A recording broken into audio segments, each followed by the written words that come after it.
कई बार से अलग अलग मंचों पर, चाहे राजधानी दिल्ली हो, लखनऊ हो, कोलकाता हो, हर जगह साहित्य आज तक पर मैंने एंकरिंग की है, इंटरव्यू लिया है। लेकिन आज मेरे लिए बेहद ये गौरव का पल है कि 15 अगस्त 1924 को जिसने जन्म लिया हो, जिन्होंने अपने जीवन के 100 बरस पूरे कर लिए हों, जिनकी जिंदगी ही अपने आप में एक किताब की तरह है, आज उनका इंटरव्यू लेने का मुझे मौका मिल रहा है। आप गोरखपुर के हैं सर, मैं भी गोरखपुर की हूँ। बहुत बहुत स्वागत है आपका साहित्य आज तक के इस मंच पर। तो मुझे लगता है किताब के बारे में मैं क्या आपसे पूछूं, आपका तो जीवन ही पूरा साहित्य है और कुछ राजीव ने जिक्र भी कर दिया है। साहित्य को अपने शब्दों में आप कैसे बांधेंगे? ये माइक। दोस्तों नमस्कार।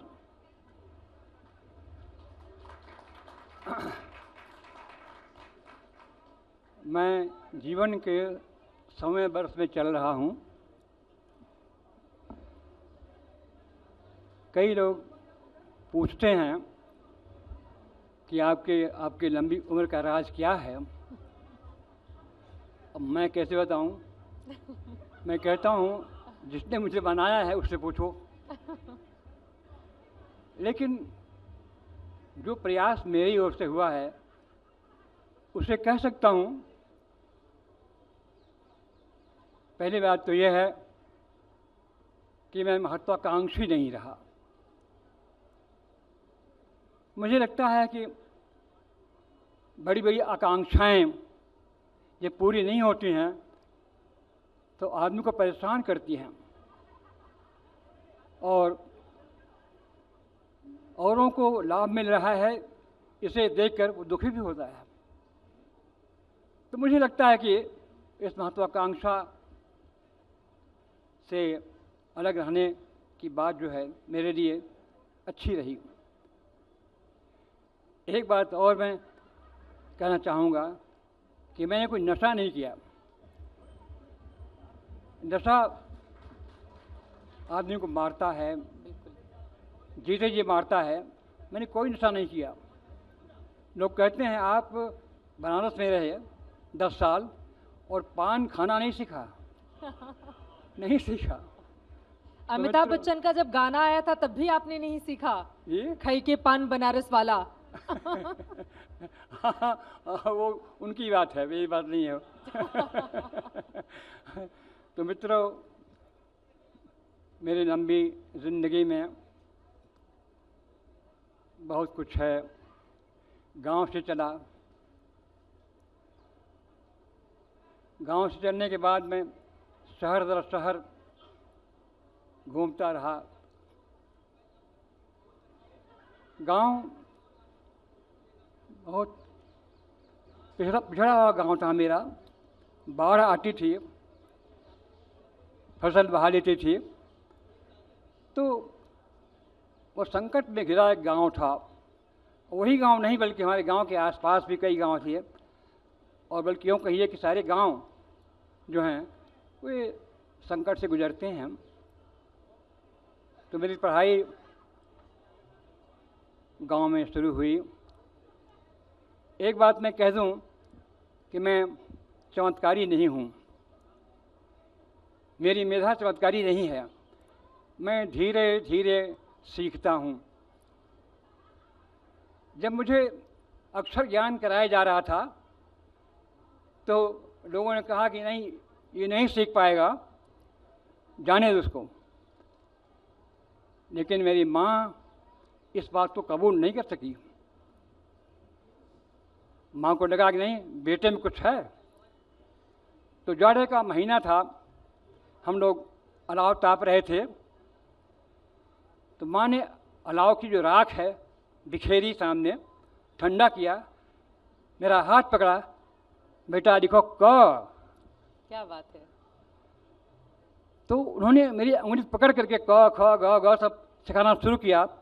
धीरे धीरे मैंने सब कुछ सीख लिया और उसके बाद मैं अच्छा विद्यार्थी रहा, चलता रहा।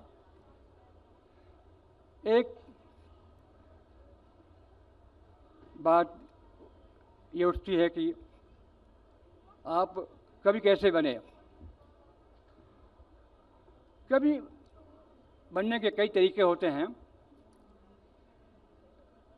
एक तो यह कि अमुक कविता लिख रहा है तो मैं भी लिखूं, जैसा वो लिख रहा है वैसा मैं भी लिखूं। लेकिन जब मैं दर्जा 2 में था और कविताएं पढ़ता था पाठ्य पुस्तकों की, तो लगता था काश मैं भी कुछ ऐसा लिखता, काश मैं भी लिखता कुछ। तो ये कविता जो है मेरे भीतर की उपज है, सहज उपज मेरी। लिखने की कोशिश भी की एक आध बार।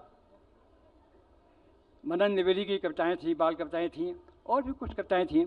देख देख करके मैं सोचता था कि काश मैं भी ऐसा लिख पाता। लोकगीत सुनता था, लोकगीत मुझे बहुत लुभाते थे, और भोजपुरी के लोकगीत तो बहुत अच्छे हैं, बहुत वैरायटी है, बहुत वैरायटी है, और उन गीतों से मैं भरा हुआ हूँ। आप कुछ गुनगुनाते भी हैं? तमाम त्योहारों पर, तमाम अवसरों पर वो गीत गाए जाते थे, मैं सुनता था। चाहे फाग हो, चाहे कजरी हो, चाहे और कोई अवसर का गीत हो, मैं सुनता था, मुझे अच्छा लगता था। तो ये पाठ्यपुस्तक की कविताएं और ये लोकगीत की कविताएं मुझे कहती थी मुझसे कि लिखो, कुछ लिखो। लेकिन लिखना इतना आसान तो नहीं था ना। एक आध पंक्ति लिखने की कोशिश की मैंने, उसके बाद नहीं चला।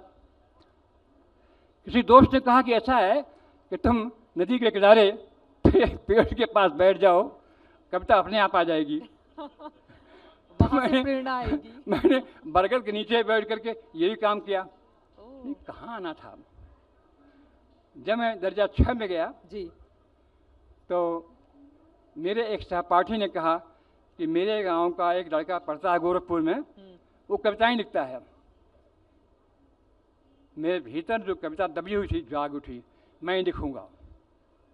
मुझे चैलेंज मालूम पड़ा और कविता लिखी मैंने। और संजोग से उस दिन स्कूल के पास कांग्रेस की महासभा थी, मैंने उसी पर कविता लिखी। उसके बाद तो मैं चल पड़ा कविता के रास्ते पर। मैं अच्छा विद्यार्थी था और रात को मास्टर अपने यहाँ बुलाते थे स्कूल में, तो और बच्चे किताब पढ़ते थे, मैं कम्बल ओढ़ कर कविताएं लिखता था।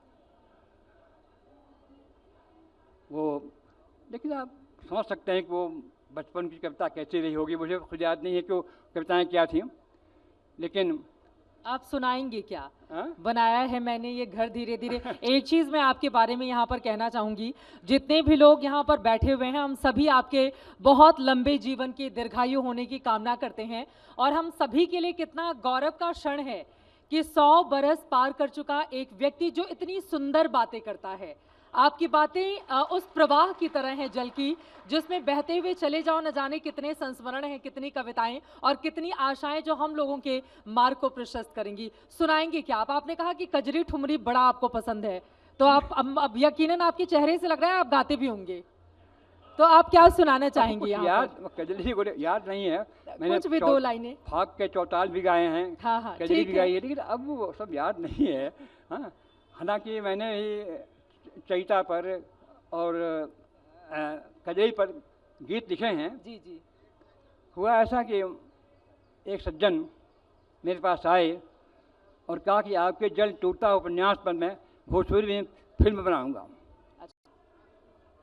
तो मैंने उनको अपनी अनुमति दे दी। मुझे लगा कि भोजपुरी में जो आजकल गीत आ रहे हैं बड़े फूहड़ आ रहे हैं, तो कहीं ऐसा ना हो कि हमारे उपन्यास में फूहड़ गीत भर जाएं। तो मैंने खुद 5-6 गीत लिखे भोजपुरी में। जब तक आप गाएंगे नहीं तब तक तो मंच अधूरा लगेगा ना। कुछ भी जो भी आपके यादों में हो, जो भी आपको लगे कि नहीं सुनाना चाहिए। नहीं, मैं अपनी कविता सुनाता हूँ। आप अपनी कविता सुना दें जी। देखिए, अच्छा है भाषण देने की अपेक्षा कविता पढ़ना आपके लिए भी ठीक है, मेरे लिए ठीक है। मैं पहले आपको कुछ छोटी कविता सुनाऊंगा। जी जी। बहुत छोटी छोटी हो जी।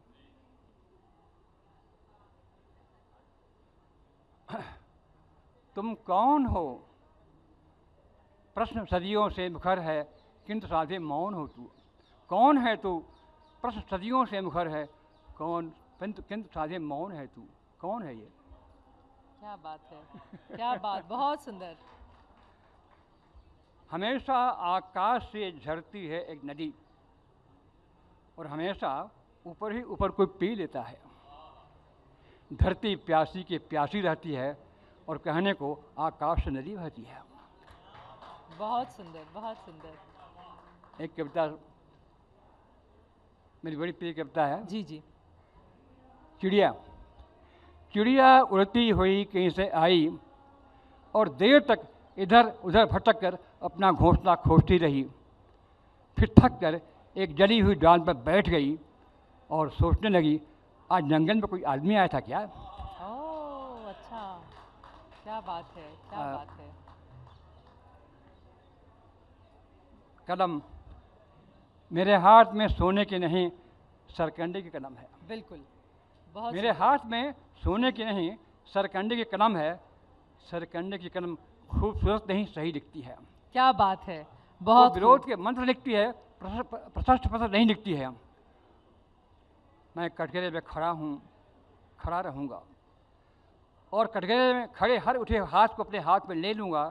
राजा कौरव हो या पांडव, मैं तो हमेशा बनवास ही झेलूँगा। क्या बात है, बहुत सुंदर, बहुत ही सुंदर। दो पंक्तियाँ सुनाऊँ आपको।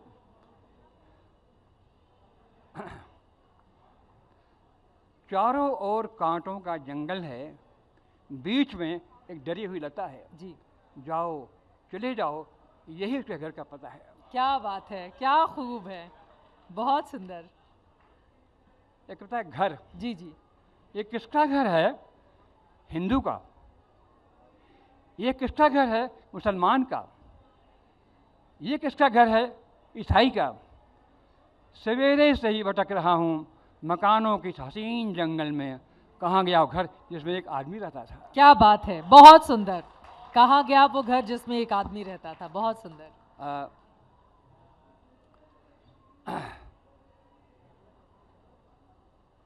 एक गजल पढ़ रहा हूँ आपको। जी जी जी जी, बिल्कुल। जोरदार तालियां हो जाए सही है। गजल के लिए। बनाया है मैंने ये घर धीरे धीरे, बनाया है मैंने ये घर धीरे धीरे, खुले मेरे ख्वाबों के पर धीरे धीरे। किसी को गिराया न खुद को उछाला, किसी को गिराया न खुद को उछाला, कटा जिंदगी का सफर धीरे धीरे। क्या बात है, बहुत सुंदर। जहाँ आप पहुँचे छलांगे लगाकर, वहाँ मैं भी पहुँचा मगर धीरे धीरे। क्या बात है, बहुत सुंदर, बहुत सुंदर। जहाँ आप पहुँचे छलांगे लगाकर, वहाँ मैं भी पहुँचा मगर धीरे धीरे। पहाड़ों की कोई चुनौती नहीं थी, पहाड़ों की कोई चुनौती नहीं थी, उठाता गया यूँ ही सर धीरे धीरे। क्या बात है। उठाता गया यूँ ही सिर सर धीरे धीरे धीरे। धीरे। न हंस कर न रो कर किसी में उड़ेला, जी, न हंस कर न रो कर किसी में उड़ेला, पिया खुद ही अपना जहर धीरे धीरे, पिया खुद ही अपना जहर धीरे धीरे। ज़मीं खेत की साथ लेकर चला था, जी, ज़मीं खेत की साथ लेकर चला था, उगा उसमें कोई शहर धीरे धीरे। क्या बात है। उगा उसमें कोई शहर शहर धीरे धीरे धीरे। धीरे। मिला क्या न मुझको है दुनिया तुम्हारी, मोहब्बत मिली है अगर धीरे धीरे। क्या बात है। बनाया है मैंने ये ये घर घर धीरे धीरे। अभी मैंने एक इधर तो मेरा लिखना पढ़ना बंद सा हो गया, बहुत कम हो गया है, कभी कभी कोई चीज़ आ जाती है। इधर मैंने एक गज़ल लिखी, जी, वो पसंद की जा रही है, मैं आपको सुना रहा हूँ। मैं लाई। अच्छा है, ठीक है। कहाँ कहाँ गया मैं किंतु राह से डरा नहीं, कहाँ कहाँ गया मैं किंतु राह से डरा नहीं, रुको ज़रा वो ज़िंदगी अभी तो मन भरा नहीं। क्या रुको बात ज़रा है, वो बहुत ज़िंदगी खूब। कभी तो मन भरा नहीं। है दिख रहा विराम सा सफ़र का मेरे सामने, है दिख रहा विराम सा सफ़र का मेरे सामने, परंतु उसको मानता है दिल ये बावरा नहीं। क्या बात परंतु है। उसको मानता है दिल ये बावरा नहीं। न चाहिए सफ़र चाहे स्वर्ग सा हसीन हो, न चाहिए सफ़र वो चाहे स्वर्ग सा हसीन हो, जहाँ पिता सा व्योम और माँ सी हो धरा नहीं। जहाँ पिता से व्योम और माँ से हो जरा नहीं। हाँ, लुभा रहे हैं आज भी तरह तरह के गुल मुझे, हाँ, माइक थोड़ा पास कर लुभा दीजिए। रहे हैं आज भी तरह तरह के गुल मुझे, अभी भी लग रहा है मेरे साथ है जरा नहीं। क्या बात है। अभी भी लग रहा है मेरे साथ है जरा नहीं, अभी भी हंस रहा है मेरे ख्वाब में युवा समय, अभी भी हंस रहा है मेरे ख्वाब में युवा समय। रुकी मेरे अदब की आज भी परंपरा नहीं, रुकी मेरे अदब की आज भी परंपरा नहीं। हैं आ रहे अनेक लोग आज भी मेरे यहाँ, जी, हैं आ रहे अनेक लोग आज भी मेरे यहाँ, अभी भी लग रहा है मेरा घर है कंजरा नहीं, अभी भी लग रहा है मेरा घर है कंजरा नहीं। चले ही जाना छोड़कर वो जिंदगानी दिन किसी, जी, चले ही जाना दिन किसी और जिंदगानी दिल किसी, अभी तो संग रहो, अभी तो संग रहो, गमन की है कोई त्वरा नहीं, अभी तो संग रहो गमन की है कोई त्वरा नहीं। कहाँ कहाँ गया मैं किंतु राह से डरा नहीं, रुको ज़रा और ज़िंदगी अभी तो मन भरा नहीं। बहुत सुंदर, बहुत खूब, बहुत ही अच्छा। बहुत सारी पुस्तकें भी हैं और 100 से ज़्यादा पुस्तकें आप लिख चुके हैं। ज़ोरदार तालियां इसके लिए भी। यकीनन वो तमाम पुस्तकें हम सबके जीवन को मार्गदर्शन देंगी, प्रेरणा देंगी, ताकि हम उनसे बहुत सारी चीज़ें सीख सकें, समझ सकें, आगे बढ़ सकें। आप कुछ और अपनी रचना पढ़ना चाहेंगे? चप्पल, जी, किस बच्चे की ये नन्ही सी चप्पल पड़ी है आंगन में, किस बच्चे की ये नन्ही सी चप्पल पड़ी है आंगन में। बाजार में तो वस्तु होती है, बाजार में तो वस्तु होती है, लेकिन घर आते ही व्यक्त बन जाती है, लेकिन घर आते ही व्यक्त बन जाती है। उस पर अंकित हो जाता है किसी का पाँव, किसी का नाम, न जाने कितने आत्मीय स्पर्श भर जाते हैं किसी के सुख दुख के। हाँ, किसकी चप्पल है यह, हाँ किसकी चप्पल है यह।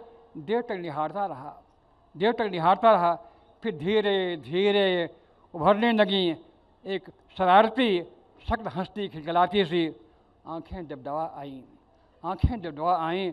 महीना भर हो गया उसे गए हुए और ये चप्पल उसकी प्रतीक्षा में भटक रही है, घर में उदास उदास। क्या बात है, बहुत सुंदर, बहुत बहुत अच्छा। एक कविता मैं चाहता हूँ जी जी जिसके लिए मुझे काफ़ी सम्मान मिला था। जी जी जी, बिल्कुल बिल्कुल। अब वक्त हमें आगे बढ़ने की इजाज़त दे रहा है, तो आपकी इन पंक्तियों के साथ हम समाप्त करेंगे। आप जो अभी सुनाने जा रहे हैं, जिसके लिए आपको साहित्य, जी हाँ हाँ, ठीक है ठीक है। इसके बाद तुरंत लोकार्पण शुरू कर लेंगे।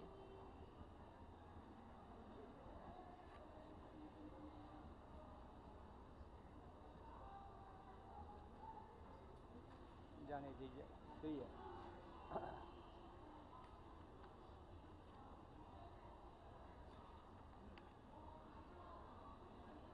दो छोटी कविताएं। जी बिल्कुल बिल्कुल। इंतजार इंतजार, हर चौराहे पर दुर्घटनाग्रस्त होकर तड़प रहा है एक देश। जी, हर चौराहे पर दुर्घटनाग्रस्त होकर तड़प रहा है एक देश, और हम पुलिस का इंतज़ार कर रहे हैं डॉक्टर के बदले, और हम पुलिस का इंतज़ार कर रहे हैं डॉक्टर के बदले।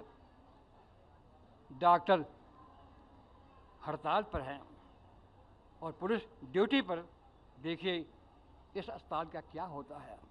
अंत में दो लाइन एक प्यार पर, जी जी जी, प्यार बिल्कुल। पर। हाँ ठीक है। कुछ फूल कुछ कांटे हमने आपस में बांटे, कुछ फूल कुछ कांटे हमने आपस में बांटे।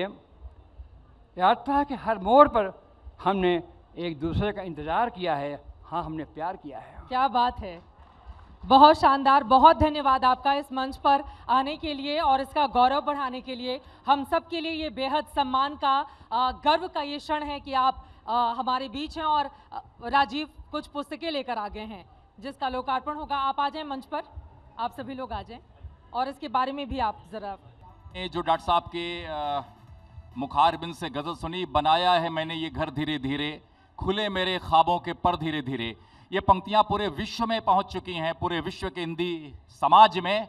और इन पंक्तियों पर आधारित, इस मिसरे पर आधारित खुले मेरे ख्वाबों के पर धीरे धीरे जो किताब, इसके साथ ही 10 पुस्तकों की सीरीज छापी है सर्वभाषा प्रकाशन ने। आज इस मंच पर दस्तक दरबार में इसका लोकार्पण क्षत्रिय पुरुष रामदास मिश्र जी के करकमलों से हो रहा है। जोरदार तालियां। और ये गजल संग्रह आप सर्वभाषा प्रकाशन से जो स्टॉल यहाँ पर लगा है ले सकते हैं। इसके युवा प्रकाशक श्री केशव मोहन पांडे जी यहाँ पर, बहुत बहुत धन्यवाद। लोकार्पण खुले मेरे ख्वाबों के पर धीरे धीरे और अन्य गजलें। शुक्रिया।